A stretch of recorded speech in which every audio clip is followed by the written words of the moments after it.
Kita lanjutkan ke pertanyaan berikutnya untuk malam ini. Selamat malam Pak Pendeta.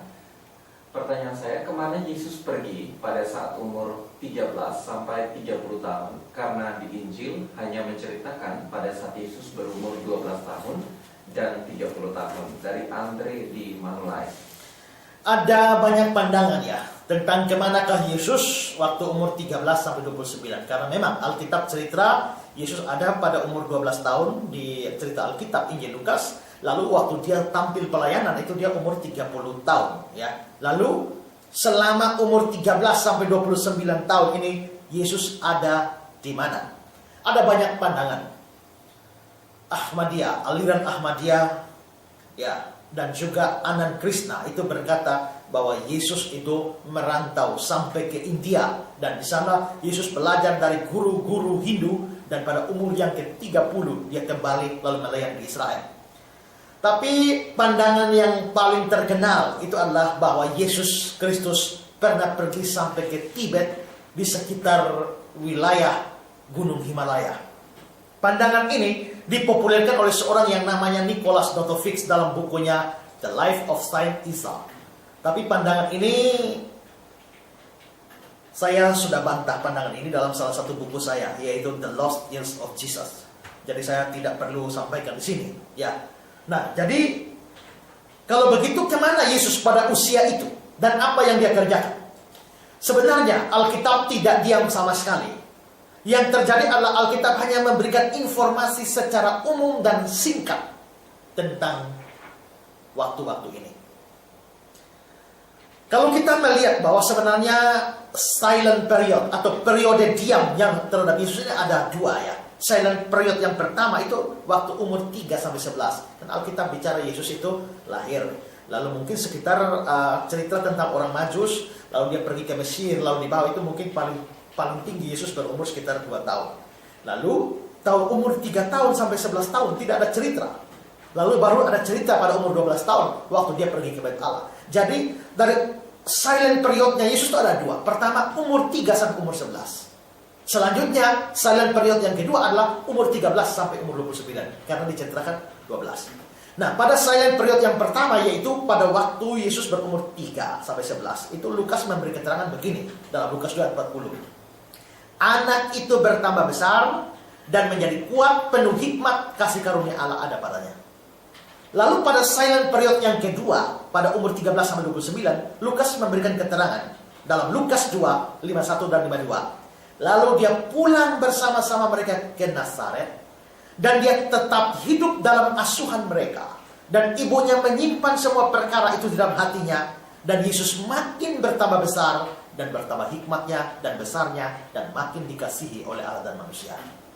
Saudara, dari ayat-ayat ini terlihat bahwa pada silent period itu Yesus tidak kemana-mana. Dia tinggal bersama orang tuanya di Nazaret. Dia dibesarkan di sana sampai dia berumur 30 tahun dan dia memulai pekerjaan pelayanannya. Nah, kesimpulan seperti ini didukung oleh fakta bahwa Yesus dikenal masyarakat umum sebagai Jesus of Nazareth. Yesus orang Nazaret. Misalnya dalam Matius 21 ayat yang ke-11, dan orang banyak itu menyahut, inilah Nabi Yesus dari Nazaret. Lalu Matius 26 ayat yang ke-71, ketika ia pergi ke pintu gerbang, seorang hamba lain melihat dia dan berkata kepada orang-orang yang ada di situ, orang ini, maksudnya adalah Petrus, bersama-sama dengan Yesus orang Nazaret itu. Lalu Markus pasal 10 ayat yang ke-57, ketika didengarnya bahwa itu adalah Yesus orang Nazaret, mulailah mereka berseru, Yesus anak Daud, kasihanilah aku. Jadi Yesus berulang-ulang disebut di dalam kitab suci sebagai Yesus orang Nazaret.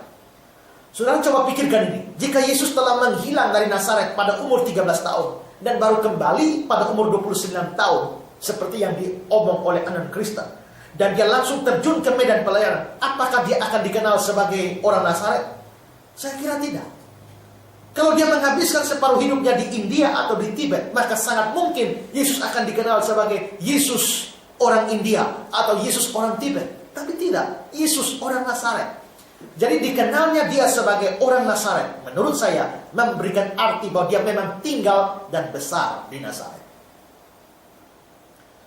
Kita bisa membandingkan ini dengan Lukas 4 ayat 16. Dia datang ke Nazaret, tempat dia dibesarkan.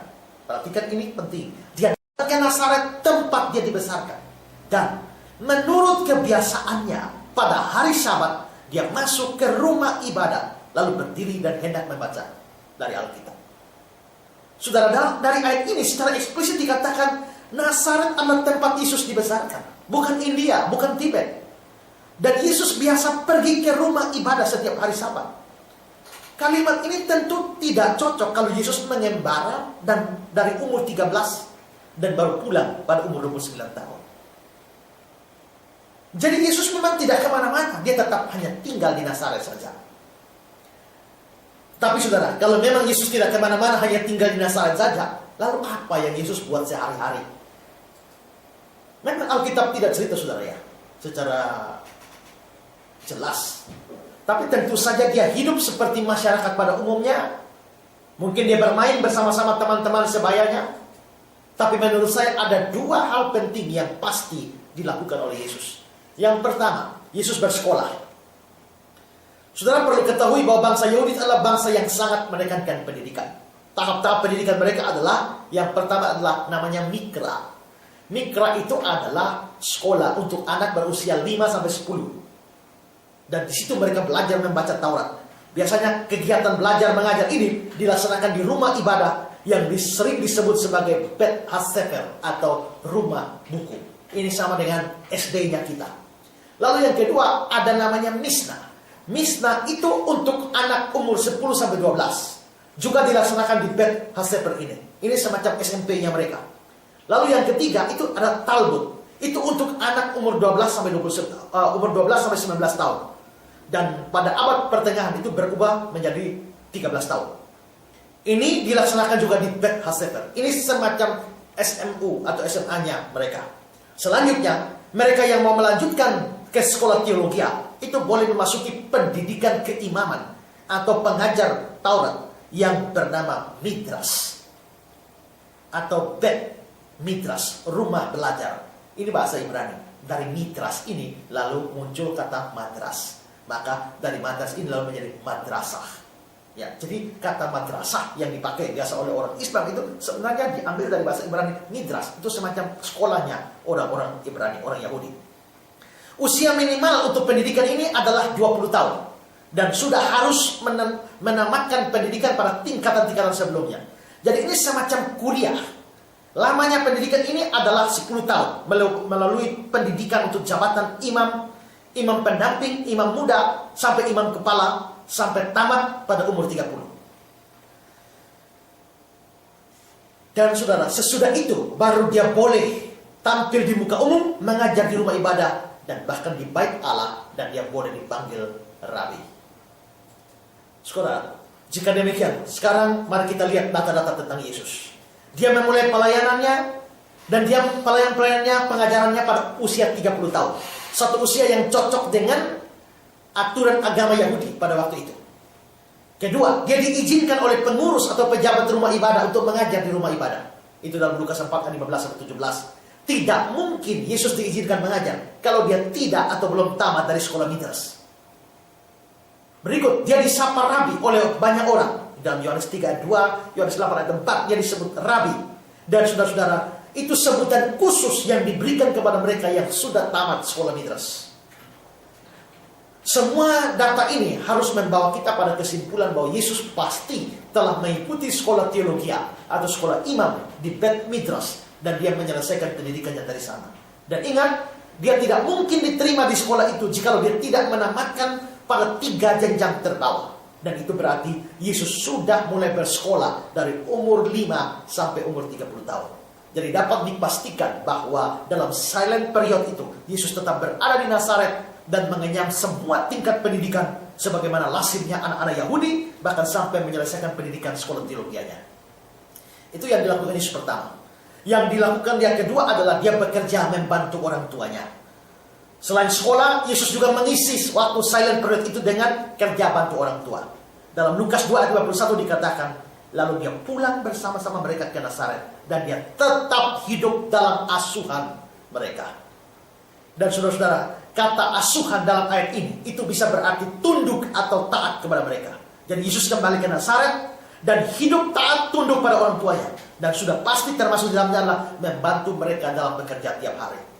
Kita tahu bahwa ayahnya Yusuf bekerja sebagai tukang kayu.